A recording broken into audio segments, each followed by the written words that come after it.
15వ అధ్యాయం 28వ వచనం. అందుకు యేసు నీవు కోరినట్టే నీకు అవునుగాక. ఆమేన్ ఆమేన్. అందరూ చెప్పండి ఆమేన్. హల్లెలూయా. ఇక్కడ యేసుక్రీస్తు వారు స్వయంగా ఆయన అంటున్నారు, నువ్వు ఏది కోరుకున్నావో, ఏమంటున్నారు, నీవు ఏదైతే కోరుకుంటున్నావో అది జరుగుతుంది. ఏమండి, నువ్వు ఏం కోరుకుంటావో అదే జరుగుతుంది. ఈ 3 దినాల ఉపవాస కోరికల్లో ఒక్కొక్కరికి ఒక్కొక్క కోరుకుంటుంది కదా, ఒక్కొక్కరికి ఒక్కొక్క కోరుకుంటుంది. ఒకరికి కష్టాలు పోవాలని, ఒకరికి బాధలు పోవాలని, ఒకరికి ఇబ్బందులు, ఒకరికి సమస్యలు, ఒకరికి ఒంటి నొప్పి, ఇంకొకరికి పంటి నొప్పి, ఇంకొకరికి తలనొప్పి, ఇలా అన్నీ ఉంటాయి కదా. ఉంటాయి ఉండవా? అన్నీ ఉంటాయి. అన్నీ పోవాలని ఈ 3 దినాల ఉపవాస ప్రార్థనలో ఉన్నాం. మరి ఉన్నవి జరగవద్దా? జరగాలంటే నేను చెప్తే జరుగుతుందా, నువ్వు చెప్తే జరుగుతుందా? ఎవరు చెప్తే జరుగుతుంది? దేవుడు తానే మనకు మాట ఇవ్వాలి. నేను ఇంకొకరు బయట నుంచి వచ్చిన వారు మాట ఇచ్చామనుకోండి, మీకు జరగదు. సీఎం మాట ఇచ్చినా జరగదు. మీకు ఒక విషయం చెప్పనా, సీఎం గారికి 100 అప్లికేషన్లు వెళ్తాయి. ఎప్పటికి నెరవేరుతాయి చెప్పండి? అసలు నెరవేరుతాయో లేదో కూడా గ్యారెంటీ ఉండదు. కానీ దేవుడికి అప్లికేషన్ పెట్టుకున్నాం అనుకోండి, అది ఖచ్చితంగా సబ్మిట్ అవుతుంది. సబ్మిట్ అయింది, సక్సెస్ఫుల్ అవుతుంది. ఏమండి, దేవునికి అప్లికేషన్ ఎవడైనా పెట్టాడంటే ఖచ్చితంగా 100కి 100 రూపాయలు అది సక్సెస్ అవ్వాలి, అవి తీరుతుంది. దేవునికి మహిమ కలుగును గాక. హల్లెలూయా. మీరు చేతులు ఇంటికాడ మర్చిపోతున్నారు, మరలా చెప్పాలి హల్లెలూయా. దయచేసి మనం ఏదైనా దేవునికి అప్లై చేసామనుకోండి, అప్లికేషన్ పెట్టుకున్నామనుకోండి, దేవుడు దాన్ని పరిశీలనగా చూస్తాడు. దాంట్లో నువ్వు ఏం రాసావో, నీ విన్నపం ఏంటి, నీ బాధ ఏంటి, నువ్వు అసలు ఏ సమస్యతో రాసావు, ఏ సందర్భానుసారంగా రాసావు, అన్నీ కూడా దేవుడు క్షుణ్ణంగా పరిశీలన చేస్తాడు. పరిశీలన చేసిన దేవుడు చూసి వదిలేడు. అంటున్నాడు ఇక్కడ ఒక ఆమెతో, అమ్మా నీవు కోరుకున్నట్టే అవుతుంది అని చెప్పాడు. ఏమని చెప్పాడు? నీవు కోరుకున్నట్టే అవుతుంది. నువ్వు ఏం కోరుకున్నావు అది జరుగుతుంది. అగునంటే జరుగుతుంది. నీవు కోరుకున్నది జరగాలి అని అంటే సమీక్షంగా దేవుని దగ్గర కనిపెట్టాలి. మరి 3 దినాలు సమీక్షంగా దేవుని దగ్గర కనిపెట్టారా? 3 దినాలు నేను సమీక్షంగా దేవుని సన్నిధిలో కనిపెట్టాను అని అన్నవారికి దేవుడు ఖచ్చితంగా ఏమండి సబ్మిట్ చేసుకుంటాడు. ఆయన సక్సెస్ఫుల్గా నీ అప్లికేషన్కి, నీ రిక్వెస్ట్కి, లేదా నీ ఫామ్కి దేవుడు ఖచ్చితంగా ఆన్సర్ ఇస్తాడు. దేవునికి స్తోత్రం. హల్లెలూయా. మనం అనుకుంటాం దేవుని దగ్గర క్షమించాలి, దేవుని దగ్గర ఉడతా భక్తి చేస్తే దేవుడు వినడు. ఉడతా భక్తి చేస్తే విండు. అయ్యగారు నిన్న ఉదయం దేవరాజు అయ్య గారు 8 గంటల ప్రాంతంలో మా ఇంటికి వచ్చారు. 1 గంట సేపు ఆయన ఎవరిని వెళ్ళలేదు, వాక్యం చదువుకుంటున్నారు. నేను విశ్రాంతి తీసుకుంటున్నారేమో అనుకున్నాను. వాక్యం చదువుకున్న తర్వాత టిఫిన్ తీసుకొచ్చి టిఫిన్ చేసిన అనంతరం కూర్చో తమ్ముడు అని అడిగారు. ఆయన ఒక్కొక్క విషయాన్ని అడుగుతా వచ్చారు. నువ్వు రక్షణ ఎప్పుడు తీసుకున్నావు, ఎలా రక్షింపబడ్డావు, అసలు రక్షణ మీద నీ యొక్క ఒపీనియన్ ఏంటి, సువార్త మీద నీ ఒపీనియన్ ఏంటి, చాలా క్వశ్చన్ చేశారు నన్ను. నా రూమ్ నా బయట హాల్లో ఉన్న ఫొటోస్ అన్నీ చూసి నన్ను చాలా క్వశ్చన్ చేశారు. ఆ క్వశ్చన్లన్నిటికీ ఆన్సర్ చెప్పిన తర్వాత అయ్యగారు ఏమన్నారు తెలుసండి, ఇప్పుడు నిన్ను క్వశ్చన్ అడుగుతాను, దానికి ఆన్సర్ ఇలాగే చెప్తావా అని అడిగారండి. చెప్తాను అయ్యగారు అన్నాను. చెప్తానంటే నీవు మా సంఘానికి వచ్చేస్తావా అని అడిగారండి నన్ను. దేవునికి మహిమ కలుగును గాక. హల్లెలూయా. నాకు చాలా సంతోషం అనిపించింది.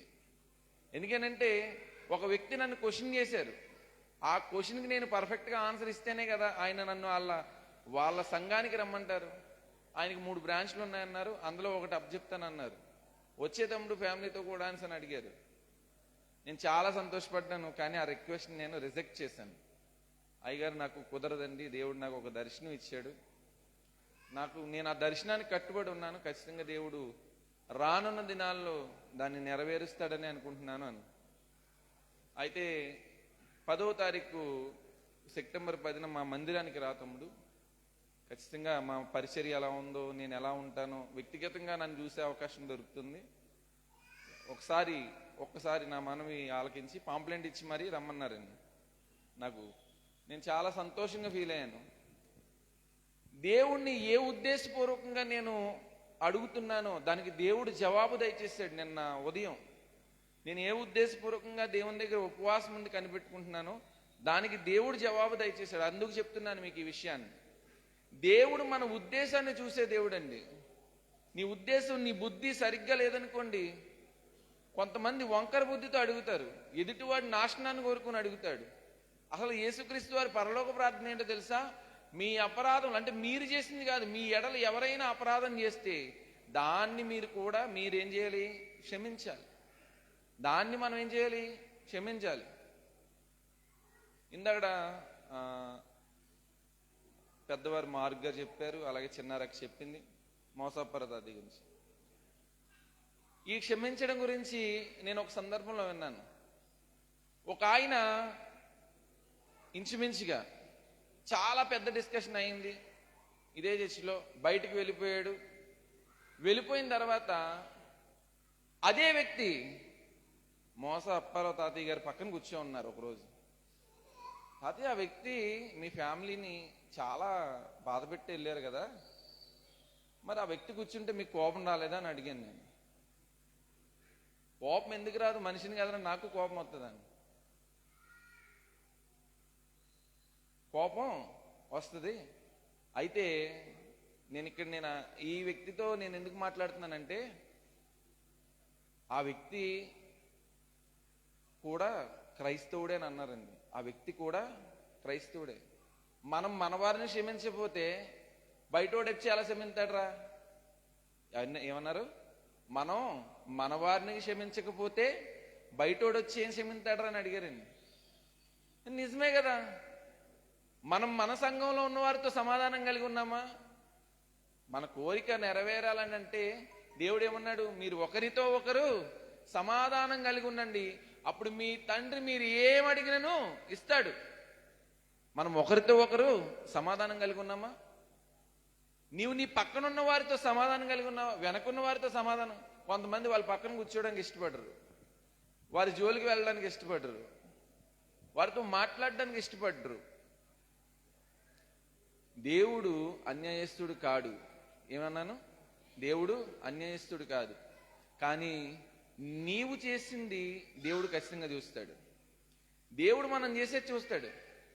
చాలా మంది అనుకుంటారు, పోయిన ఉపవాస కూడికలకి చాలా గట్టిగా ఉపవాసం ఉన్నాను, ఏమీ జరగలేదు, మరలా ఈ ఉపవాస కూడికలకు ఉన్నా జరగదు, అందుకే ఎందుకు ఉండడం అని అనుకుంటారు. కానీ దేవుడు అంటున్నాడు, నీ అప్లికేషన్ ఫామ్లో లోపాలు ఉన్నాయి, సరిగ్గా రాయలేదు. పోలీస్ స్టేషన్లో కంప్లైంట్ రాసేటప్పుడు ఆ కంప్లైంట్ లెటర్లో మీరు కొట్టేశారనుకోండి, ఏమైనా కొట్టివేతలు ఉన్నాయనుకోండి, అప్లికేషన్ తీసుకోడు. వెంటనే ఏమంటాడు తెలుసా? రైటర్, వీడికి సరిగ్గా రాయడం చెప్పండి అని అన్నాడు. వెంటనే వీడికి సరిగ్గా రాయమని చెప్పండి అంటారు. ఒక పోలీస్ స్టేషన్లో వేరే వాడి మీద చెప్పాలంటేనే వాళ్ళే రిజెక్ట్ చేస్తే, మరి దేవుడు నీ అప్లికేషన్ నీ సరిగ్గా తీసుకోవాలని అంటే దాంట్లో కొట్టివేతలు ఉన్నాయో, దిద్దివేతలు ఉన్నాయో, ఎవడైనా చెబితే రాసావో, లేదా నీ ఉద్దేశపూర్వకంగా ఏ ఉద్దేశంతో రాసావో దేవుడు ఖచ్చితంగా చూస్తాడు. దేవుడు చూస్తాడండి. నీ అప్లికేషన్లో లోపాలేంటో అన్ని దేవుడు చూస్తాడు. మరి నీ అప్లికేషన్లో లోపాలు ఉన్నాయా, సరిగా ఉన్నాయా? ఇక్కడ అంటున్నాడు దేవుడు, నీవు కోరుకున్నట్టే జరుగుతుంది. నేను మొట్టమొదటి సెక్షన్లో వాక్యం చెప్పానండి. ఆ రోజు నేను చెప్పింది ఒకటి, ఏమని చెప్పాను తెలుసా? క్రమాన్ని చెప్పాను, ఉపవాసం ఉండే క్రమం చెప్పుకుంటూ వచ్చాను. అసలు ఇశ్రాయేల్ ఎలా ఉన్నారు, మనం ఎలా ఉండాలి అనే క్రమాన్ని చెప్పుకుంటూ వచ్చాను నెహెమీయా గ్రంథం నుంచి. ఈ క్రమబద్ధంగా చేస్తే, ఇప్పుడు ఏమంటున్నాడు తెలుసా దేవుడు, ఈ క్రమబద్ధంగా ఉపవాసం చేస్తే నీవు కోరుకున్నట్టే జరుగుతుంది. నీ ఉపవాసాన్ని క్రమబద్ధంగా చేస్తే దేవుడు దాన్ని ఏం చేస్తాడు, నీ కోరికను సఫలపరుస్తాడు. ఆమెన్, హల్లెలూయా. అర్థమవుతుందండి అందరికీ? అర్థమవుతుందన్న వారు దేవునికి స్తోత్రం చెప్పండి. హల్లెలూయా. దేవుడు మనం కోరుకున్న ఈవులను ఇవ్వడానికి సిద్ధముగా ఉన్నాడు. నీ అప్లికేషన్లో లోపాలు లేకపోతే, నీ అప్లికేషన్లో లోపాలు లేకపోతే దేవుడు ఇవ్వడానికి సిద్ధంగా ఉన్నాడు. ఖచ్చితంగా నేడో రేపో జరుగుతుంది, ఖచ్చితంగా నేడో రేపో జరుగుతుంది. జరగదండి అని అంటావా? జరుగుతుంది. ఎందుకంటే నేడో రేపో రాబోతున్నాడన్న మాట ఎంత వాస్తవమో, నీ పట్ల కార్యం చేయబోతున్నాడన్న మాట కూడా అంతే వాస్తవం. దేవునికి మహిమ కలుగును గాక. హల్లెలూయా. నీ ఉద్దేశం సరి అయినదైతే దేవుడు ఏం చేస్తాడు తెలుసా, నీ కోరికను సఫలం చేస్తాడు. చూద్దాం అసలు ఏ కోరికతో మనం ఉండాలన్నది దేవుడు చెప్తున్నాడు. చూడండి, నిర్గమాకాండం 3వ అధ్యాయం, నిర్గమాకాండం 3వ అధ్యాయం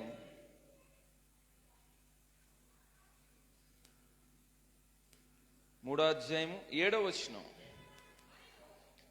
మరియు యెహోవా ఎట్లనెను, నేను ఐగుప్తులోనున్న నా ప్రజల బాధను నిశ్చయముగా చూచితిని,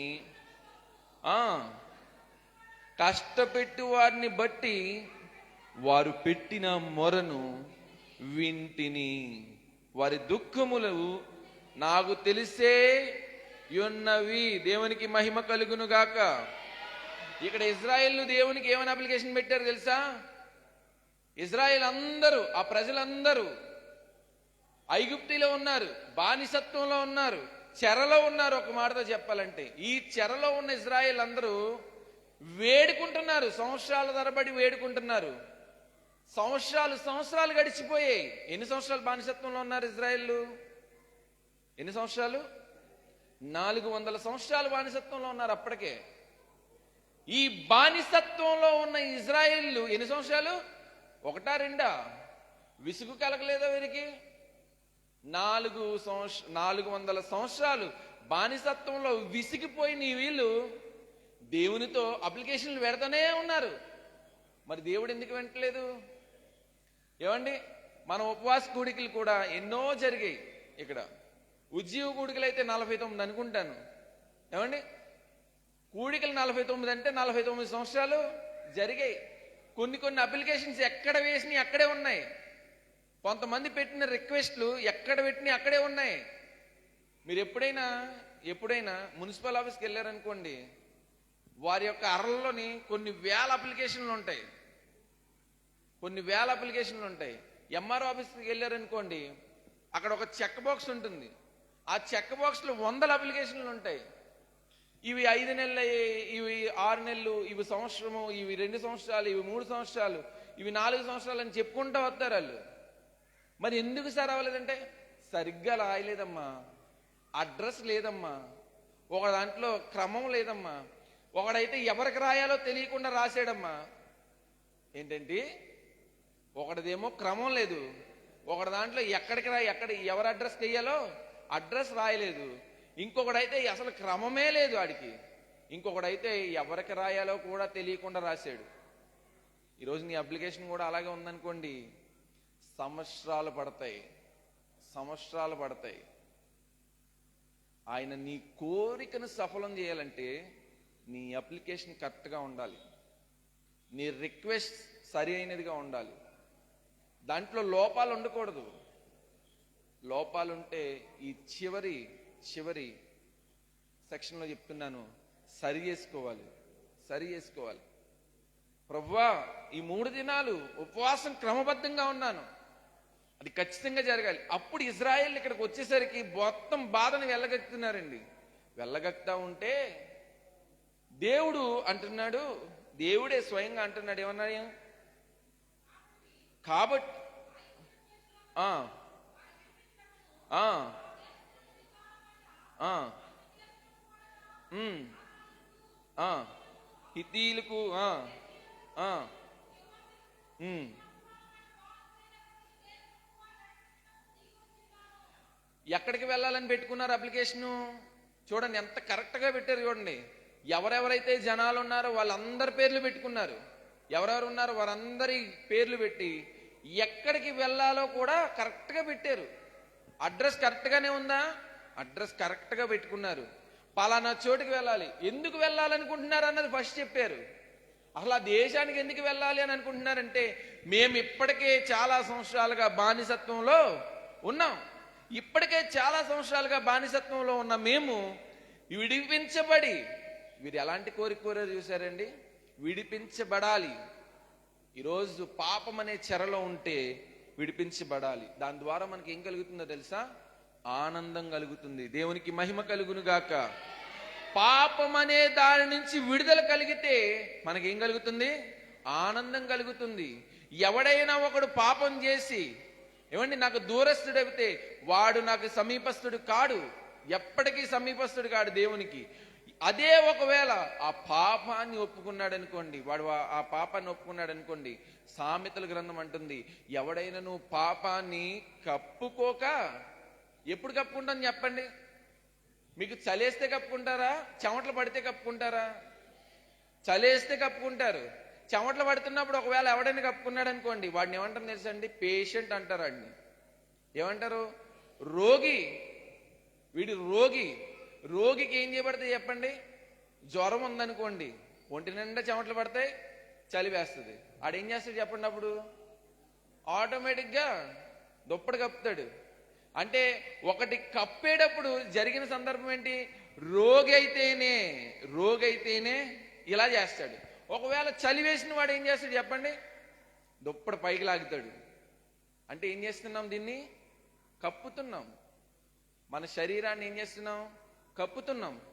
ఈరోజు పాపం అనే దాంతో శరీరాన్ని కప్పేసుకుంటున్నావు. నీ మనసుని పాపం అనే దాంతో కప్పుతున్నావు. నువ్వు దీన్ని ఓపెన్ చేస్తే నీ కోరిక ఏదైతే ఉందో దాన్ని దేవునికి తెలియజేస్తావు. ఇది ఓపెన్ చేయకుండా ఎన్ని కోరికలు కోరినా, ఎన్ని అప్లికేషన్స్ పెట్టినా అవన్నీ కూడా ఏమండి? కలెక్టర్ గారు గ్రీన్ పెన్తో ఒక గ్రీన్ పెన్ తీసి అప్లికేషన్ పెట్టిన వెంటనే అది కరెక్ట్గా ఉందో లేదో చూసి దాని మీద సంతకం పెట్టి ఇంకొక చోటుకు పంపించి దీన్ని మీరు చెయ్యండి, పలానా వాళ్ళకి ఇవ్వండి అని చెప్పి కింద అధికారులు చెప్తారు.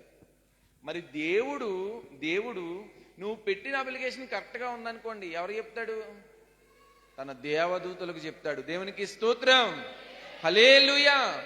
అబ్రహాము మెట్ట మధ్యాహ్నం ఎండలో కూర్చున్నాడండి. నిన్నటి దినం మధ్యాహ్నం విన్నాం.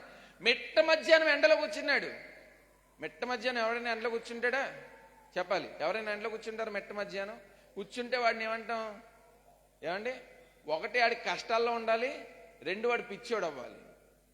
ఒకటి కష్టాల్లో ఉండాలి. కష్టాల్లో ఉన్నవాడికి ఎండ తగిలినా వాన తగిలినా ఆడికి ఏమనిపించదు? బాధ అనిపించదు. ఎందుకని? ఆల్రెడీ హృదయంలో మోయలేనంత బాధను మోస్తున్నాడు కాబట్టి. అబ్రహాము గారు మెట్ట మధ్యాహ్నం ఎండలో కూర్చున్నారు. మెట్ట మధ్యాహ్నం ఎండలో కూర్చొని ఏమండి ఎక్కడ కూర్చున్నారంట? ఆ గవిని ద్వారం దగ్గర కూర్చున్నాడంటండి. గవిని ద్వారం దగ్గర కూర్చుంటే ముగ్గురు వ్యక్తులు వస్తున్నారు ఈయన వైపుగా.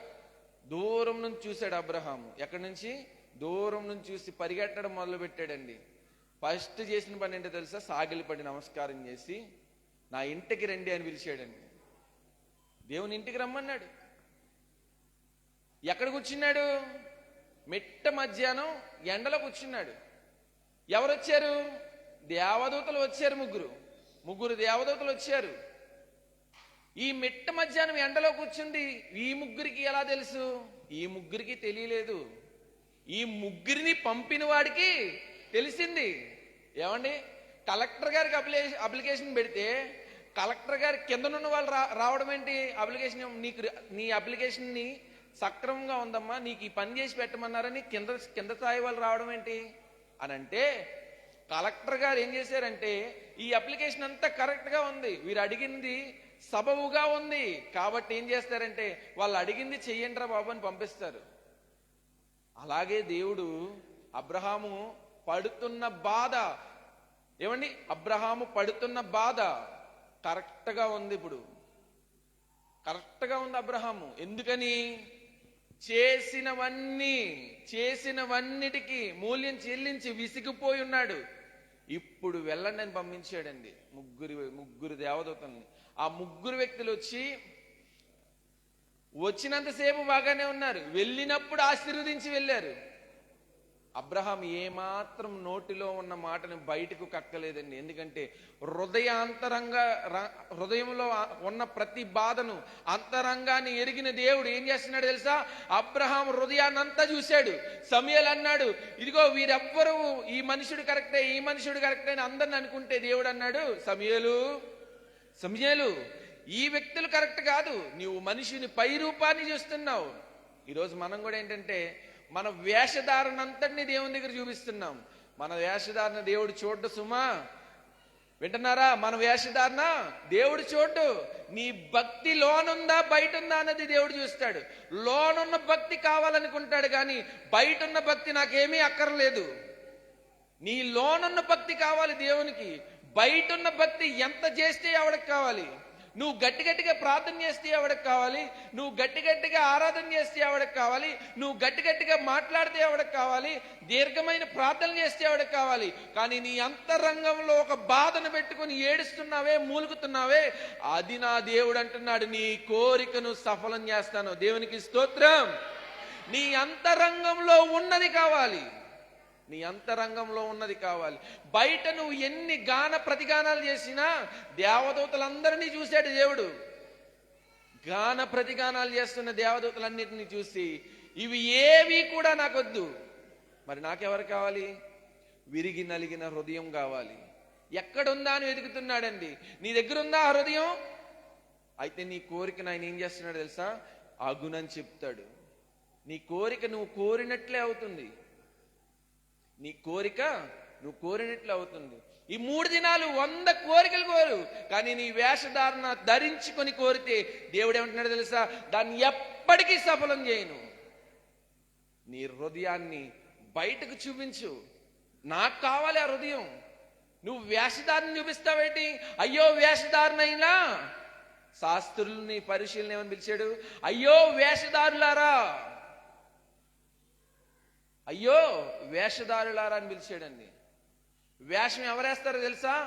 రంగులు పూసుకొని స్టేజీలు ఎక్కి నాటకాలు వేసుకునేవారు చేస్తారు, వేషాలు వేస్తారు. వాళ్ళు ఎన్ని అయినా మార్చగలరు, ఎన్ని పాత్రలైనా మార్చగలరు. ఈరోజు క్రైస్తవ సంఘ నియమాలలో నిబద్ధతతో ఉన్న కొంతమంది క్రైస్తవులు కూడా వేషం చూపిస్తున్నారు. సంఘానికి వస్తే భక్తిపరులు, బయటికి వెళ్తే అయ్యో బాబోయ్ ఆ వేషం మామూలుగా ఉండదు.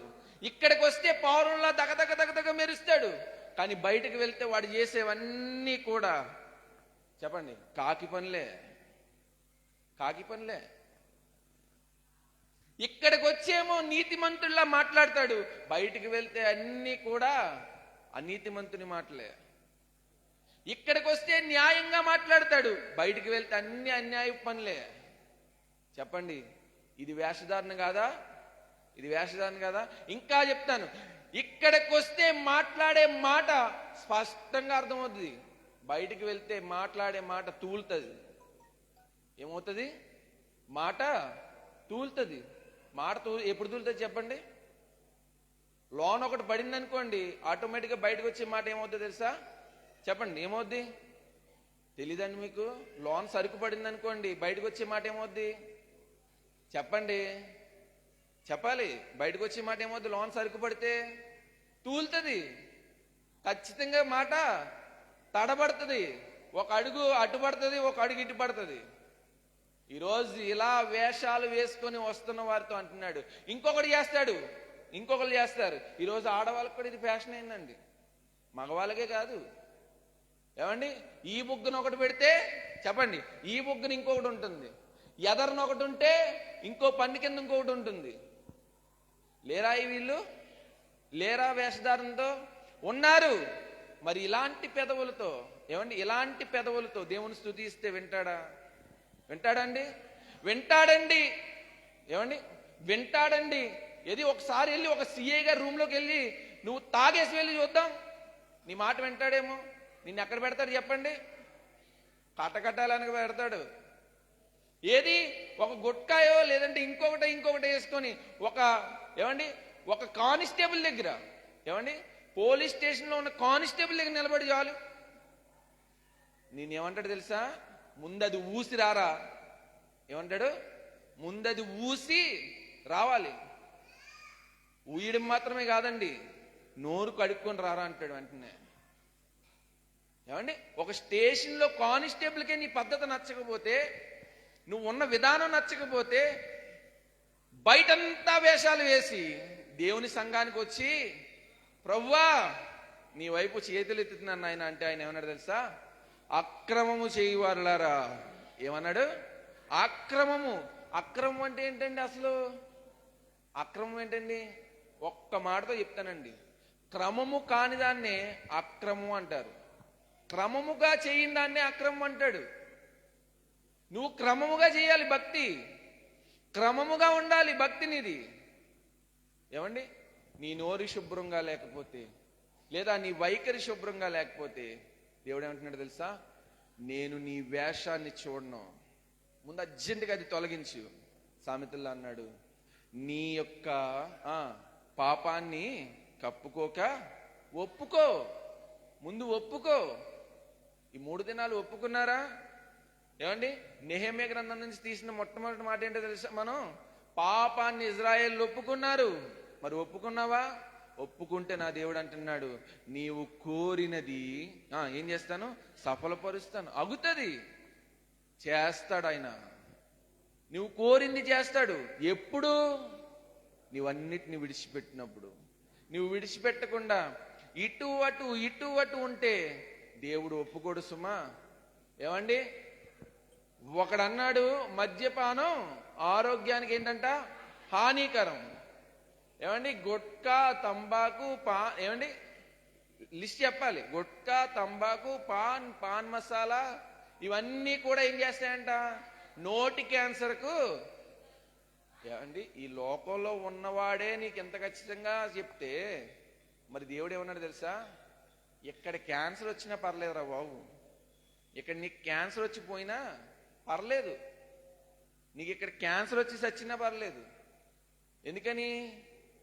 ఒకవేళ ఈ యొక్క నోరుని తీసేసారనుకోండి క్యాన్సర్ వచ్చి, పర్వాలేదు ఆయనకి. ఎందుకని ఏమన్నాడు తెలుసా? నీ కుడి కన్ను నిన్ను అభ్యంతరపరిస్తే దాన్ని తీసేయి. ఎందుకని? 2 కన్నులతో పరలోకం వెళ్ళకపోయినా పర్లేదు, నువ్వు ఒంటి కన్నుతో వస్తేనే శ్రేష్టం. ఒంటి కన్నుతో వస్తేనే శ్రేష్టం అన్నాడు.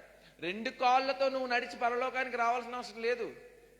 ఒక్క కాలుతో వచ్చినా నేను చూస్తానన్నాడు. ప్రియమైన దేవుని సంగమా, మనం చేసే భక్తి కరెక్ట్గా లేకపోతే దేవుడు తీసేస్తాడు, ఒప్పుకోడండి.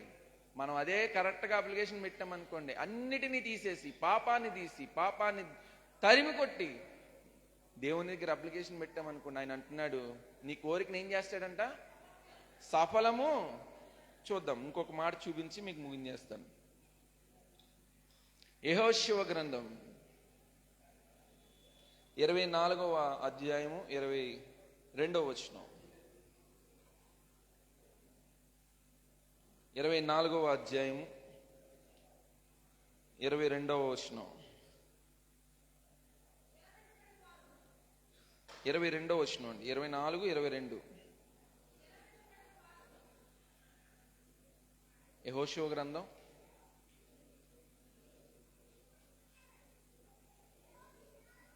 24, 22 అండి.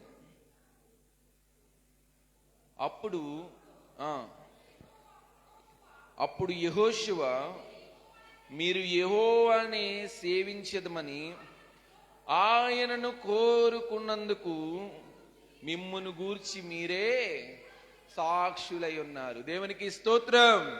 హల్లెలూయా. అందరూ చెప్పాలి హల్లెలూయా. ఏమన్నాడు? మీరు యెహోవాను సేవిస్తానని గడిచిన 2 దినాలు 3 దినాలు చెప్పారే, దానికి ఎవరు సాక్షులు? మీరే. ఎవరు చెప్పండి? నేనే సాక్షిని. నేను కోరుకుంటే ఎవరు సాక్షి? నా పక్కనున్నాడు కాదు, లేదా నా పక్కనున్న ఆమె కాదు. ఎవరు సాక్షి? నేనే. నేను చేసిన మనకి నేనే సాక్షిని. మీరు కోరుకున్నారే, ఈ 2 దినాలు కోరుకున్నారు కదా, ఆ 2 దినాలు కోరుకున్న దానికి ఎవరు సాక్షి? మీరే సాక్షులు. మీరు కోరుకున్న దానికి మీరే సాక్షులు. మీరు ఏదైతే కోరుకున్నారో దాన్ని మీరు దేవుని దగ్గర పెట్టినందుకు మీరే సాక్షులు. అసలు సేవించడం అంటే ఏంటో తెలుసా? ఆరాధించడం. సేవించడం అంటే ఏంటి? ఆరాధించడం. మనం సేవిస్తున్న దేవుడు ఎవరన్నాడు? మీరు సేవిస్తున్న దేవుడు గనుడు, సజీవుడు. ఆయనకి అన్నీ తెలుసండి. ఏమండి? ఈరోజు చాలా మంది ఆరాధనకు వస్తారు. ఆరాధన అయిపోయాక కూడా వస్తారు. ఆరాధనకు వస్తారు, ఆరాధన అయిపోయాక కూడా వస్తారు. అసలు ఆరాధన అంటే ఏంటి? ఆరాధన అయిపోయాక ఏంటి? ఆరాధన అయిపోయాక ఎలా వస్తారు ఇక్కడికి? ఏమండి? ఆరాధన అయిపోయాక ఎవరైనా వస్తారు ఇక్కడికి? రారు. కానీ ఆరాధన అయిపోయాక వచ్చేవారు ఎవరో తెలుసా? చెప్తున్నాను. ఆరాధన అయిపోయాక వస్తారు కొంతమంది. ఆరాధనకు వచ్చే వాళ్ళందరూ పాటలు పాడతారు, ఆరాధన చేస్తారు, వాక్యం వింటూ ఆరాధిస్తారు. ఏమండి?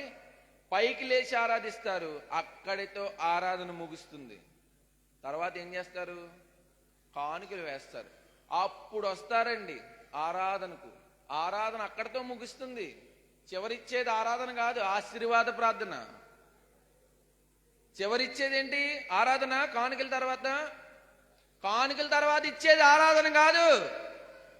కానుకల తర్వాత వచ్చేది ఆఖరి ప్రార్థన. ఆ ప్రార్థనకు వచ్చిన ఏమండి, మా పిల్లలతో మాట అన్నాను. ముందు వారం మాట అన్నాను. అంతకు ముందు వారం మీరు గనుక 8 గంటల తర్వాత వస్తే మీరు రానట్టే లెక్కరా అని. ఇప్పుడు చెప్పండి, కానుకలు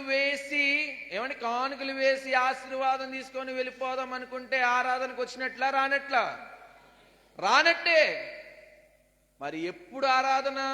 ఇదిగో పాటలు పాడుతున్నారే, అది ఆరాధన చేస్తున్నారే, అది ఆరాధన.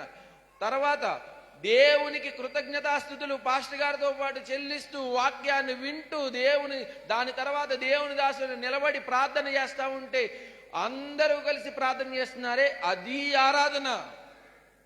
కానుకలు వేసేది ఆరాధన కాదు, సమర్పణ. మీరు అనుకోవచ్చు కానుకలు వేసి వెళ్ళిపోతే దేవుడు వింటాడని. విండు. నువ్వు ఆరాధనకు వస్తేనే కదా వింటాడు. కానుకలు వేసి వెళ్ళిపోతే సమర్పణ. అది నువ్వు ఇవ్వాలనుకుంది ఇచ్చి వెళ్ళిపోయావు, చెయ్యాలనుకుంది చేయలేదు. ఏమండి? పని చేస్తే జీతమా? పని చేయకుండా జీతం ఇచ్చేస్తారా? ఏమండి? మా యొక్క పనిపాట్లలో, లేదంటే మా బోటు మీద, లేదంటే నేను వెళ్ళిన పని దగ్గర పని చేయకుండానే జీతం ఇచ్చేస్తారండి అని అంటే, ఏమండి అంతకన్నా మంచోడు ఉన్నాడా? ఏమండి?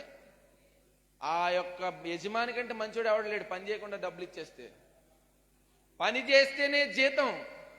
పని చేస్తే జీతం అన్నది ఎంత ఖచ్చితమో, ఆరాధన చేస్తేనే నీవు కోరుకున్నది అవుతుంది.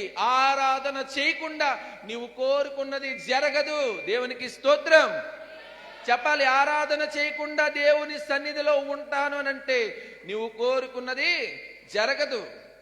మరి ఎప్పుడు జరుగుతుంది చెప్పండి? ఎప్పుడు జరుగుతుంది? ఆరాధన పూర్తి స్థాయిలో ఉండాలి. సమర్పణ ఇచ్చి వెళ్ళిపోతాను, ఆఖరి ప్రార్థన చేయించుకొని వెళ్ళిపోతాను, ఆశీర్వాదం తీసుకొని వెళ్ళిపోతాను అని అంటే వాళ్ళు ఆరాధన చేసినట్లు కాదు. నువ్వు కోరుకున్నది జరగాలంటే ఏం చేయాలి? సేవించాలి. నీవు సేవించావు అనడానికి ఎవరు సాక్షి? నీవే సాక్షి. ఈ 2 దినాలు చెప్పండి, చివరి పూట వచ్చానండి, అటెండెన్స్ వేయించుకున్నానండి, 3 దినాలు వచ్చినట్లేనంటే ఏమండి?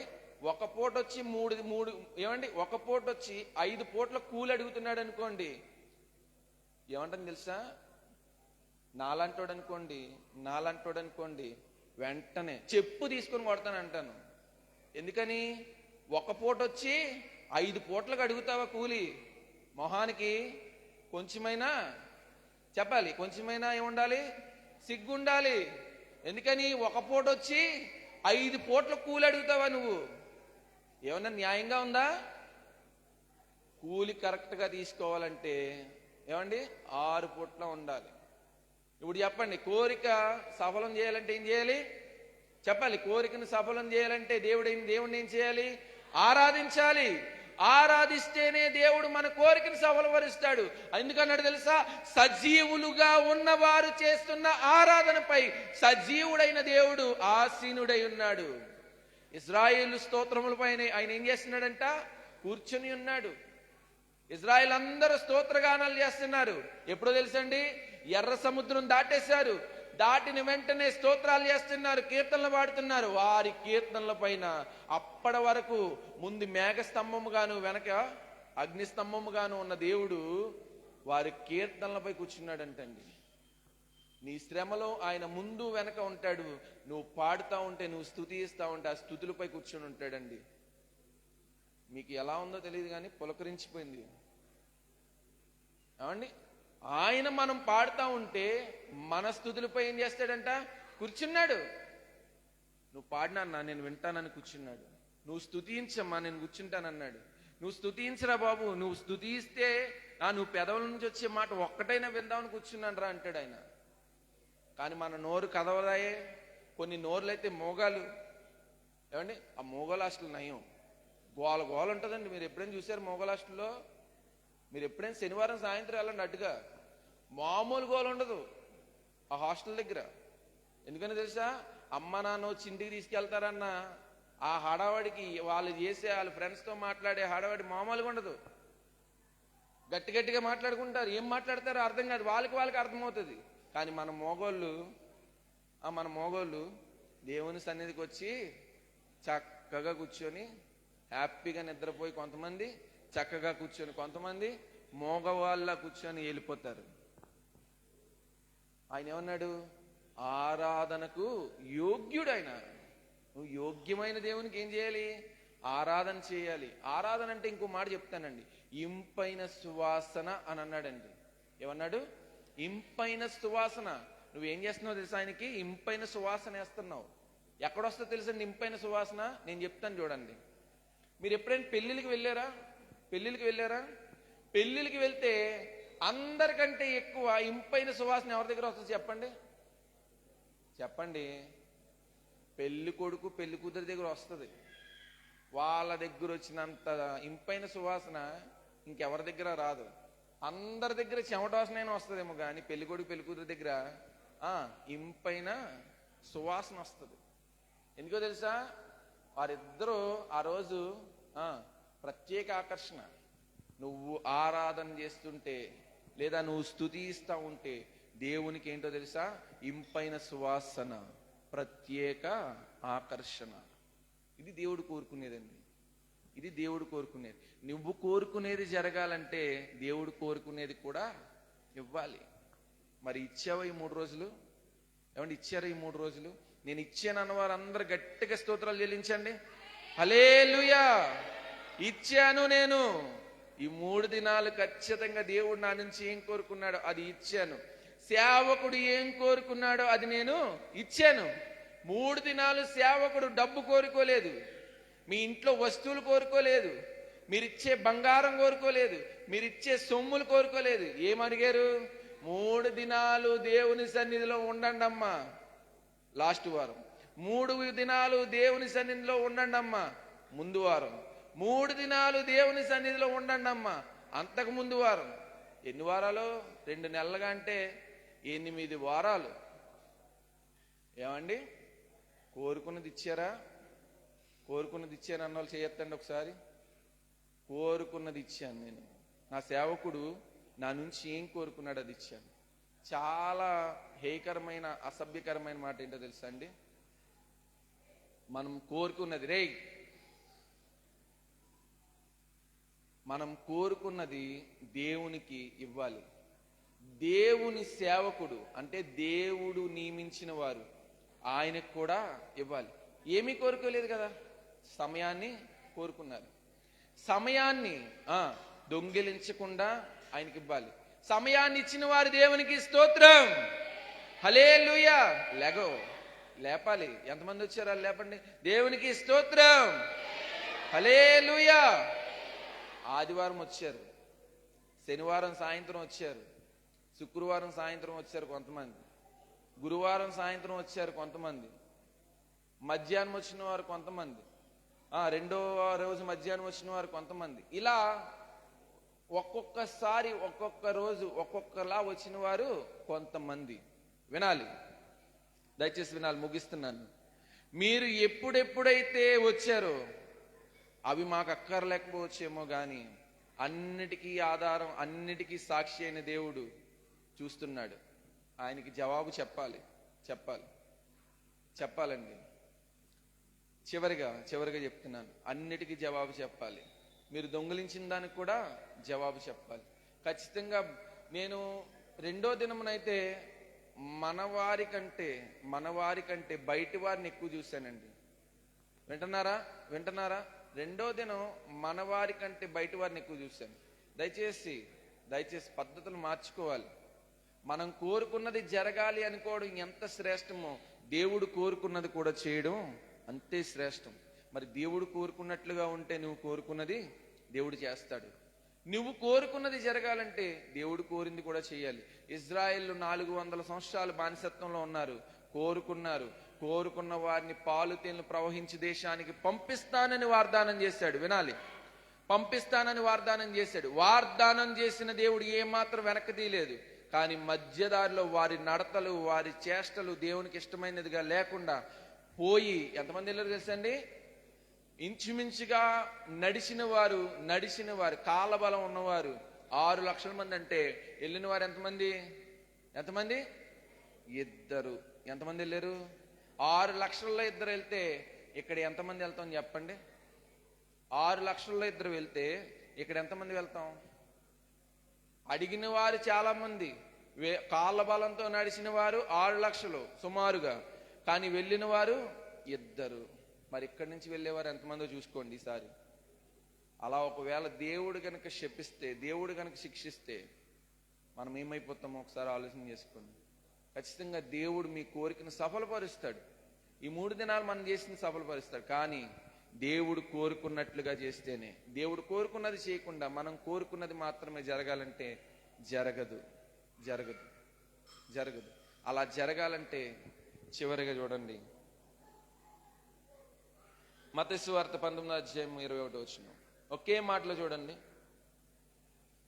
అలా జరగాలంటే 19:21 చివరిగా చూడండి, ఒకే మాటలో తెలిసిపోతుంది మీకు. 19:21 మత్తయి సువార్త. ఇకను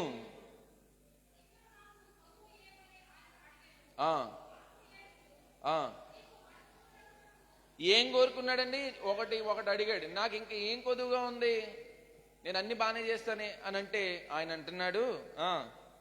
అందుకు యేసు,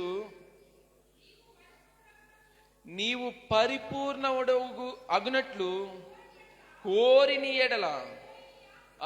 నువ్వేం కోరుకోవాలి ఇప్పుడు చెప్పండి? ఏమన్నాడు?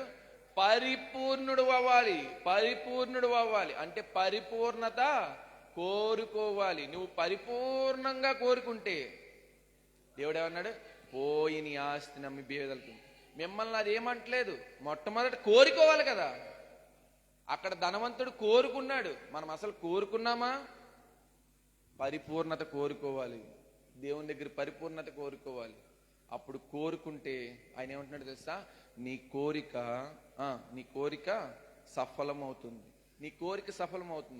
పరిపూర్ణత కోరుకున్న వారి కోరిక సఫలమవుతుంది. ఆరాధన కోరుకున్న వారి కోరిక సఫలమవుతుంది. విడుదల కోరుకున్న వారి కోరిక సఫలమవుతుంది. తద్వారా దేవుడు మనం కోరినది చేస్తాడు. అటు రీతైన దేవుని కృప మనందరి పట్ల నిండుగా ఉండునుగాక. ఆమేన్. ఈ సమయాన్ని ఇచ్చినటువంటి దైవజనులకు నా హృదయపూర్వకమైన వందనాలు, దేవునికి స్తోత్రాలు. హల్లెలూయా.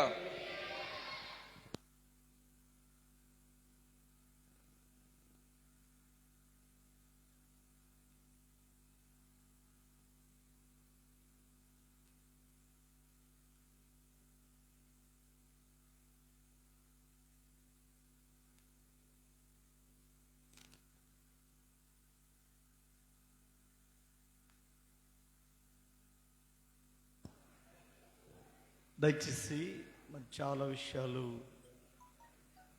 మన మధ్యలో రాజు చెప్పారు. నేను ఇంకేం చెప్పను. అర్థమైందండి? ఈ రోజుకు ఎన్ని రోజులండి చెప్పండి? 4 రోజులు. మంచిది. ఈ 4 రోజులు 3 రోజులు ఉపవాస కూడుకులు ఆదివారం కామన్గా జరుగుతుంది కనుక యథావిధిగా జరుగుతుంది. ఈ 3 రోజుల కొడుకులలో నాకు తెలిసి దేవుని ఆత్మ ఇక్కడ బహుబలముగా పనిచేసింది. నిజంగా చాలామంది ఈ 3 దినాలు కూడికకు రాలేకపోయారేమో కానీ 3 రోజులు వచ్చిన ప్రతి కుటుంబం వాక్యము చేత అనేక విషయాలు పొందుపరుచుకొని గొప్ప దీవెనలు పొందుదురుగాక. ఈ 2025వ సంవత్సరం 2-3 వాగ్దానాలు చెప్పి ముగిస్తా. ఈ 2025 సంవత్సరం ఆగస్టు నెల. ఏ నెల అండి ఇది? నేను వాక్యం చెప్పను, అయిపోయింది. మీరు కొంచెం అలర్ట్ చేయకూడదు. ఆగస్టు నెల 2025వ సంవత్సరం 17వ తారీఖు ఈరోజు. ఎప్పటి నుండి మళ్ళీ 2026 వినాలమ్మా, వినాలి 2026వ సంవత్సరం ఆగస్టు 15 నెల వరకు దేవుడు మనలను సమృద్ధితో నింపునుగాక. ఆమెన్ చెప్పలేని వాళ్ళకి ఆశీర్వాదాలు ఉండవు. ఆమెన్ చెప్పలేని వాళ్ళకి ఆశీర్వాదాలు ఉండవు. ఎప్పుడు దాకా ఉండవా చెప్పండి? వచ్చే సంవత్సరం దాకా ఉండవు వాళ్ళకి. ఓకే, మంచిది. ఈ 2025వ సంవత్సరం ఆగస్టు నుండి మళ్ళీ 2026 ఆగస్టు వరకు, ఆగస్టు 15 నెల వరకు దేవుడు మీ జీవితాల్లో ఊహించని పరిస్థితులు జరుగునుగాక. అలాగే ఆరోగ్యముగా, ఆనందంగా, సంతోషంగా ప్రతి కుటుంబం క్రీస్తులో ఉండునుగాక. అలాగే మనం వెళ్ళే మార్గాల్లో, ప్రయాణాల్లో ఏ అపాయము కానీ, ఆటంకాలు కానీ, అడ్డులు కానీ లేకుండా సురక్షితమైన కాపుదల ఇచ్చునుగాక. చెప్పండి గట్టిగా. నేను చెప్పినప్పుడు అది రైట్. అలాగే మన పిల్లలు మంచి ఎగ్జామ్లు రాసి ప్రయోజకులు కావాలని తల్లిదండ్రులు ఆశించిన మేరకు పిల్లలకు మంచి ఉద్యోగాలు, పిల్లలకు మంచి చదువులు, ఎగ్జామ్లో మంచి మార్కులు, వారి జీవితంలో అద్భుతము చూచుదురుగాక. అలాగే ఈరోజు దేవుని వాగ్దానాలు మాదిరిగా దేవుడు మన జీవితంలో ఎన్నడూ ఊహించని పరిస్థితులు మన జీవితంలో జరుగునుగాక. ఆకాశ వాకండ్ల నిప్పి పట్టజాలనంత దీవెనలతో కుమ్మరించునుగాక. చెప్పట్లా? ఫలభరితమైన ఆశీర్వాదాలు నిత్యము మన కుటుంబాలకు వచ్చునుగాక. కనుక ఇవన్నీ మనలో పొందుకోవాలంటే మనం ఇప్పుడు ఏం చేయాలి? ఈ నా మాట చొప్పున చేయు ప్రతివాడు బండ మీద ఇల్లు కట్టిన బుద్ధిమంతుని పోలియుండును. చెప్పండి, ఏమంతుని? చెప్పండి, ఏమంతుని? బండ మీద ఇల్లు కట్టిన బుద్ధిమంతుని పోలియుండెను. వరదలు వచ్చును, గాలులు వీచును, అయినను వాటి యొక్క స్థలము మంచిది గనుక అది కూలిపోదు. ఆమేన్ చెప్పండి. అలాగే మీరు నా యందు నా మాటలు మీ యందును నిలిచి ఎడల మీకు ఏది ఇష్టమో అడుగుడు, అది మీకు ఇవ్వబడును గాక. చెప్పండి. ఇవన్నీ కూడా సత్యాలు కనుక మనమందరం ప్రార్థన చేశారు. పరిచర్యకు ఎంత సమృద్ధి వచ్చిందో అది నాకు తెలుసు. మూడో విషయం, ఈ 3 దినాలు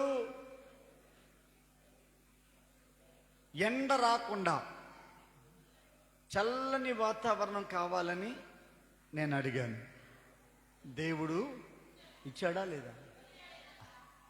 అడిగిన దానికంటే, ఊహించిన దానికంటే అత్యధికమైన మేలులు మన జీవితంలో జరుగునుగాక. మీరు కొంచెం అడవడిగా ఉన్నారు ఏంటో.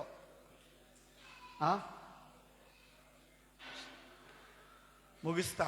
దయచేసి దేవుని మాట ప్రకారంగా, దేవుని వాక్యానుసారంగా మనమందరము చేసి దేవుని మాట ప్రకారంగా ఉండాలని నేను మనం చేస్తున్నాను. అలాగే నాలుగో విషయం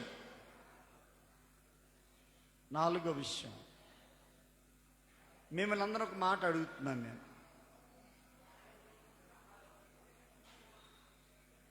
మీ అందరినీ ఒక మాట అడుగుతున్నాను. బాబు, 5 నిమిషాలు అయితే అందరిని తీసుకెళ్ళిపోతే కుదరదు, అయిపోయింది చివరికి. మీ అందరిని ఒక మాట అడుగుతున్నాను, మీరు నాకు చెప్పాలి, సూటుగా చెప్పండి.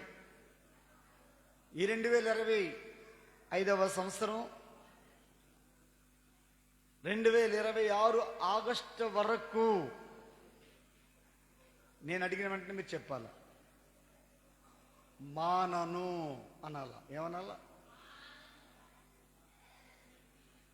ఏ ఆదివారం కూడా మిస్ అవ్వకుండా, టర్నింగ్ పాయింట్లో వెళ్ళిపోకుండా, ప్రతి ఆదివారం మీరు ఇప్పటి నుంచే వస్తానని మాట ఇవ్వండి. వచ్చిన వాళ్ళందరూ చేతుల పైకెత్తండి. అర్థం అవ్వలేదా? అర్థం కాలేదా? అర్థం అవ్వలేదు మీకు? వాసన బాగా కొడుతుందేమో, చాలా స్పీడ్గా ఉన్నాం మనం. ఏమ్మా, అర్థమైందని చెప్పింది అలా చేయొద్దు. ఏం చెప్పాను? ఏ ఆదివారము నేను మందిరానికి రాకుండా ఉండలేని అన్న వాళ్ళు చేతులు పైకెత్తండి.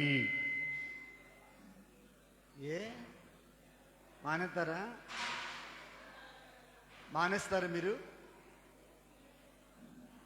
మానొద్దు దయచేసి. ప్రతి వాళ్ళు కూడా ప్రతి ఆదివారం ప్రభువుతో ఉండేలాగా ప్రయత్నం చేయమని మీ అందరికీ నేను మనవి చేస్తూ ఈ మాటలు దేవుని వినికిడిలో దేవుడు దీవించునుగాక. అందరూ లేచి నిలబడదామా? అల్లరి చేయకండి, ప్రార్థన చేద్దాం. సంతలాగా చేయొద్దు ఇది. బాబు లైవ్ తీసేయండి.